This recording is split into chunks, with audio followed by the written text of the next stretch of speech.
네, 오늘 말씀 보도록 하겠습니다. 오늘의 말씀은 여호수아 24장 19절에서 24절까지의 말씀을 우리 함께 보도록 하겠습니다. 우리 한 절씩 교독합니다.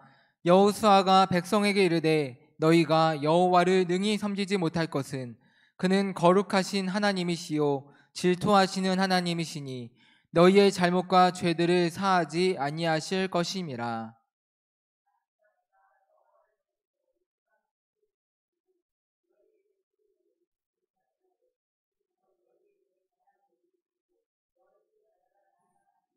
백성이 여호수아에게 말하되 아니니이다 우리가 여호와를 섬기겠나이다 하는지라.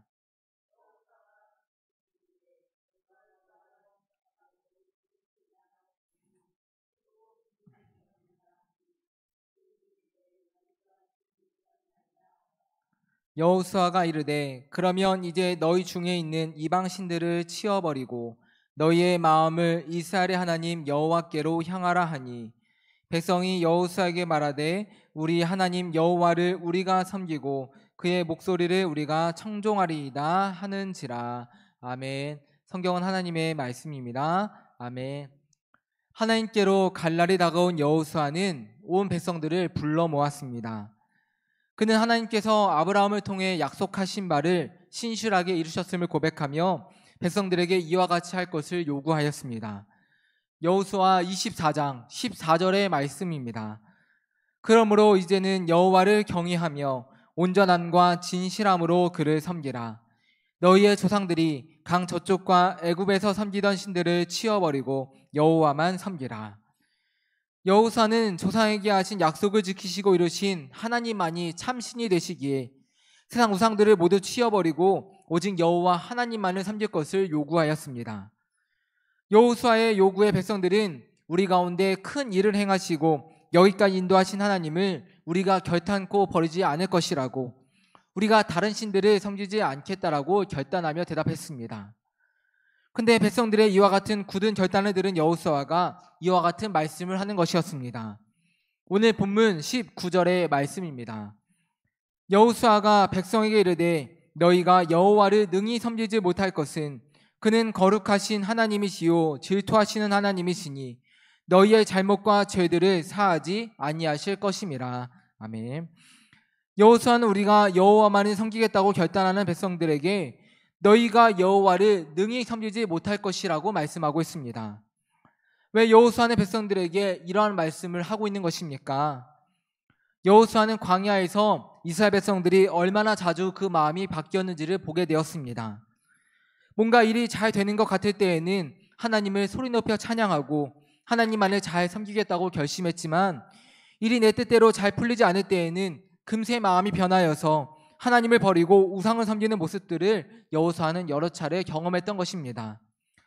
여호수아는 백성들이 아무리 굳게 결심한다 할지라도 부패한 인간이 자신들의 힘이나 마음만으로는 그 결단을 지켜내기 어렵다는 것을 알고 있었습니다. 그렇다면 어떻게 사람이 하나님을 온전히 섬길 수 있겠습니까? 하나님만을 온전히 섬기기 위해서는 먼저 하나님이 어떠한 분이신지를 알아야 합니다. 하나님은 어떠한 분이십니까? 주님과 함께 첫 번째를 보게 되면 첫째, 하나님은 거룩하신 분이심을 깨달아야 합니다 라고 되어 있습니다. 먼저 여호수아는 하나님은 거룩하신 분이시라고 말씀합니다. 거룩은 오직 하나님만이 가지고 계시는 성품입니다. 거룩은 구별하다, 분리되다 라는 뜻을 가지고 있습니다. 그렇다면 하나님은 무엇에 구별되고 분리되어 계십니까? 하나님은 세상의 모든 죄와 악함, 더러움과 구별되고 분리되신 분, 완전한 깨끗함을 지니고 계신 분이십니다. 그래서 사도 요한은 요한일서 1장 5절에서 하나님은 빛이시니 그에게는 어둠이 조금도 없으시다라고 고백하였습니다. 이처럼 거룩하신 하나님, 깨끗하신 하나님께서 당신의 백성들을 부르시고 이와 같이 명령하시는 것입니다. 레위기 11장 45절의 말씀입니다. 나는 너희의 하나님이 되려고 너희를 애굽 땅에서 인도하여 낸 여호와라. 내가 거룩하니 너희도 거룩할지니라. 아멘. 하나님께서는 무엇을 명령하십니까? 내가 거룩하니 너희도 거룩하라 명령하십니다.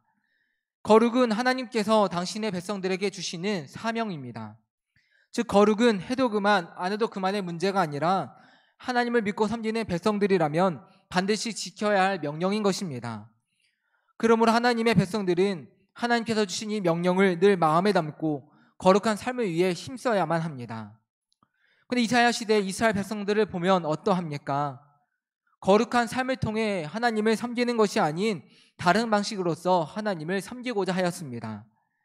이사야 1장 11절 이하를 보게 되면 여호와께서 말씀하시되 너희의 무수한 재물이 내게 무엇이 유익하뇨?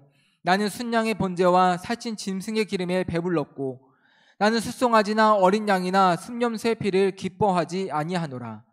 너희가 내 앞에 보이러 오니 이것을 누가 너희에게 요구하였느냐? 내 마당만 밟을 뿐이니라. 헛된 재물을 다시 가져오지 말라. 분향은 내가 가증히 여기는 바요. 월삭과 안식일과 대회로 모이는 것도 그러하니 성회와 아울러 악을 행하는 것을 내가 견디지 못하겠노라 라고 말씀하십니다. 이스라엘 백성들은 하나님께 성대한 제사를 올려드리면 하나님을 잘 섬기는 것이라고 생각했습니다. 하나님께 값비싸고 좋은 제물을 올려드리면 그것이 하나님을 잘 섬기는 것이라고도 생각했습니다. 근데 문제는 무엇입니까?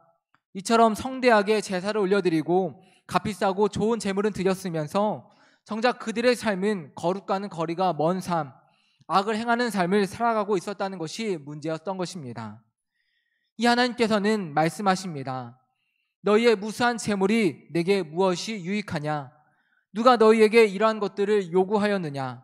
월삭과 안식일과 대회로 모이는 것도 나는 기뻐하지 않는다라고 하는 것이었습니다. 달리기 선수를 보게 되면 달리기 선수가 아무리 열심히 잘 달려도 올바른 방향으로 뛰지 않으면 그것은 소용이 없는 일임을 보게 됩니다. 하나님을 섬기는 것 역시 마찬가지일 것입니다. 하나님을 온전히 섬기기 위해서는 나의 열심과 노력보다 중요한 것이 있습니다. 그것은 바로 하나님께서 원하시는 일, 하나님이 기뻐하시는 일을 우리는 행해야 한다는 것입니다. 하나님은 무엇을 우리 가운데 말씀하셨습니까? 내가 거룩하니 너희도 거룩해야 한다라고 명령하셨습니다. 그런데 하나님을 섬긴다라고 하면서 하나님이 원하시는 거룩함을 잃어버린 채 살아간다면 아무리 열심히 예배에 참석하고 아무리 뜨겁게 기도하며 예물을 올려드린다 할지라도 잘못된 방향으로 달려나가는 것과 같을 것입니다. 베드로 사도는 베드로전서 1장 6절에서 이러한 말씀을 주고 있습니다. 오직 너희를 부르신 거룩한 이처럼 너희도 모든 행실에 거룩한 자가 되라. 입으로 하나님을 믿는다고 고백하는 것이 하나님을 잘 섬기는 것이 아닙니다. 일주일에 한번 교회에 와서 예배를 드리고 많은 헌금을 드린다고 해서 그것이 하나님을 잘 섬기는 것도 아닙니다. 우리를 부르신 하나님의 명령에 따라 우리 또한 죄와 악함, 더러움을 멀리하고 거룩함을 가지고 살아가는 것, 그것이 바로 하나님을 온전히 섬기는 사람들의 모습인 것입니다. 그렇다면 우리가 어떻게 이 거룩함을 가지고 세상을 살아갈 수 있겠습니까? 거룩은 오직 하나님만이 가지고 계시는 성품이라고 하였습니다. 세상 속에서 힘이 있다고, 능력이 있다고, 지혜가 많고 돈이 많다고 거룩한 삶을 살 수 있는 것은 아닙니다. 우리는 연약하기에 세상 유혹 가운데 쉽게 넘어지고 죄 가운데 쉽게 쓰러져 버리고 맙니다. 사도 바울과 같은 위대한 신앙인조차도 이렇게 고백하였습니다. 로마서 7장 21절 이하의 말씀입니다. 그러므로 내가 한 법을 깨달았노니 곧 선을 행하기 원하는 나에게 악이 함께 있는 것이로다. 내 속사람으로는 하나님의 법을 즐거워하되 내 지체 속에서 한 다른 법이 내 마음의 법과 싸워 내 지체 속에 있는 죄의 법으로 나를 사로잡는 것을 보는도다. 오호라, 나는 곤고한 사람이로다. 이 사망의 몸에서 누가 나를 건져내랴. 사도 바울이 지금 무엇이라고 고백하고 있습니까? 예수님을 만난 후에 세상에 좋은 모든 것을 버리고 온 세상을 다니며 복음을 전했지만 여전히 그의 마음속에 선한 마음과 악한 마음이 함께 있어서 때로 죄 가운데 사로잡히는 자신을 보게 된다고 고백하고 있습니다. 사도 바울과 같은 위대한 신앙인조차도 거룩함을 가지고 사는 것이 이처럼 힘이 든다라고 고백하고 있는데 하물며 우리가 어떻게 세상 속에서 하나님의 자녀로서 거룩함을 가지고 살아갈 수가 있겠습니까? 여호수아는 이처럼 거룩함을 쉽게 잃어버리는 연약한 우리를 위해서 하나님의 또 다른 성품을 우리 가운데 알려주고 있습니다. 우리 주님과 함께 두 번째를 보게 되면 둘째, 하나님의 사랑을 깨달아야 합니다라고 되어 있습니다. 여호수아는 하나님은 질투하시는 하나님이라고 말씀하였습니다. 질투하는 하나님은 성경에 참으로 여러 차례 등장하고 있는 표현입니다. 특별히 이스라엘 백성들이 우상을 숭배할 때 하나님께서 그들 가운데 분노하시는 모습을 가리켜서 질투하시는 하나님이라는 표현을 사용했습니다. 그렇다면 왜 하나님은 질투하십니까? 질투는 다른 이를 부러워하고 시기하는 데서 비롯되는 나쁜 감정으로 알려져 있지만 성경에서 말하고 있는 하나님의 질투는 누군가를 뜨겁게 사랑하는 데서 나오는 감정을 말하고 있습니다. 하나님은 이스라엘 백성들을 택하시고 그들을 그 무엇보다 뜨겁게 사랑하셨습니다. 이 백성들을 얼마나 사랑하셨는지 신명기 32장을 보게 되면 이렇게 말씀하고 있는 것입니다. 여호와께서 그를 황무지에서 짐승이 부르짖는 광야에서 만나시고 호위하시며 보호하시며 자기의 눈동자같이 지키셨도다. 마치 독수리가 자기의 보금자리를 어지럽게 하며 자기의 새끼 위에 너풀거리며 그의 날개를 펴서 새끼를 받으며 그의 날개 위에 그것을 엎는 것 같이 여호와께서 홀로 그를 인도하셨고 그와 함께한 다른 신이 없었도다. 하나님은 이 백성들을 자기의 눈동자같이 지키셨다라고 말씀합니다. 눈동자는 사람의 몸 가운데 가장 약하면서도 중요한 곳입니다. 그러하기에 늘 눈꺼풀이 눈동자와 함께하며 안전하게 보호하여 줍니다. 이스라엘 백성들은 연약했지만 하나님은 그들을 사랑하시고 당신의 눈동자와 같이 소중하게 여겨주셨습니다. 그들을 얼마나 사랑하시고 아끼셨던지 신이 그들의 눈꺼풀이 되셔서 광야와 황무지와 같은 위험한 상황 속에서도 그들이 상하거나 다치지 않도록 언제나 그들을 지키시고 보호하여 주셨다는 것입니다. 또한 독수리가 그 새끼를 업어 나르는 것처럼 하나님께서는 갓난아기와 같은 이 백성들을 그 품에 안아주시고 안전한 길로 인도하여 주셨다 하십니다. 사람의 사랑은 상황과 환경에 따라서 언제든지 변할 수 있습니다. 아무리 뜨겁게 사랑하며 영원히 함께할 것을 약속했다 할지라도 상대방이 계속해서 실수하고 잘못을 반복하면 그것을 덮어주고 용서하면서까지 그 약속을 지키는 것은 어렵습니다. 하지만 하나님의 사랑을 보면 어떻습니까? 요한일서 4장 9절의 말씀을 보게 되면 하나님의 사랑이 우리에게 이렇게 나타난 바 되었으니 하나님이 자기의 독생자를 세상 가운데 보내심은 그로 말미암아 우리를 살리려 하심이라 라고 말씀합니다. 하나님은 너희를 사랑한다 하시는데 이 백성들은 하나님이 원치 않으시는 일을 행하며 하나님의 마음을 끊임없이 아프게 만들었습니다. 그럼에도 하나님은 어떻게 했다 하십니까? 하나님은 이 백성들을 버리지 않으십니다. 그들의 허물을 덮으시고 용서하셨을 뿐만 아니라 하나님을 배반했던 이들을 살리려 당신의 독생자 예수 그리스도까지 보내주셨다는 것입니다. 누군가를 뜨겁게 사랑하는 것을 알게 되었을 때 어떠합니까? 누가 시키지 않아도 그 사람이 좋아하는 일을 찾아 행하게 됩니다. 이처럼 우리를 무엇보다 뜨겁게 사랑하시는 하나님의 사랑이 있음을 우리가 알게 되었을 때 우리는 자연적으로 하나님이 기뻐하신 일을 찾게 되고 세상 속에서 거룩한 하나님의 자녀로서 살아가게 됩니다. 연약하여 때로 넘어지고 쓰러질 때가 있어도 그것으로 끝이 나는 것이 아니라 하나님의 사랑을 힘입어 다시금 일어나 주님께서 보여주신 거룩한 생명의 길을 향해 걸어갈 수 있게 되는 것입니다.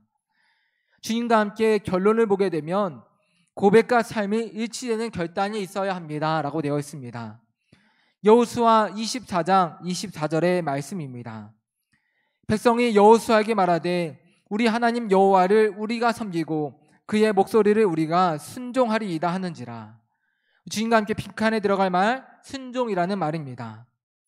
하나님 말씀에 귀를 기울이고 그 말씀에 순종하여 살아가며 오직 하나님만을 섬기시는 믿음의 성도들이 되시기를 바랍니다. 아멘. 사랑하는 성도 여러분, 오늘 하나님께서 우리를 거룩한 하나님의 자녀로 불러주셨습니다. 악하고 유혹이 많은 세상을 우리는 지금 살아가고 있지만 우리는 하나님의 자녀라고 하는 이 정체성을 잃어버리지 말기를 이 시간 간절히 소망합니다. 하나님께서 당신의 자녀들에게 요구하시는 것은 거룩함이라는 것을 우리 가운데 말씀해 주셨습니다. 우리의 열심도 중요하지만 그보다 중요한 것이 있다면 그것은 올바른 방향입니다. 하나님께서 우리 가운데 거룩함을 요구하셨으니 무엇보다 나의 말과 행동, 삶 속에서 하나님의 거룩하심이 드러날 수 있도록 힘쓰시는 우리 성도 모두가 되시기를 이 시간 소망합니다. 오늘도 뜨거운 하나님의 사랑이 우리 가운데 임하고 있습니다.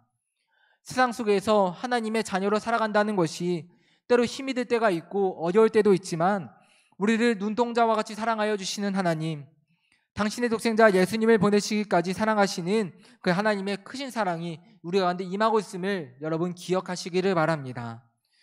우리를 사랑하시는 하나님의 말씀에 귀를 기울이시고 그 말씀에 순종하여 살아가시며 오직 하나님만을 섬기시는 믿음의 성도들 되시기를 소망합니다.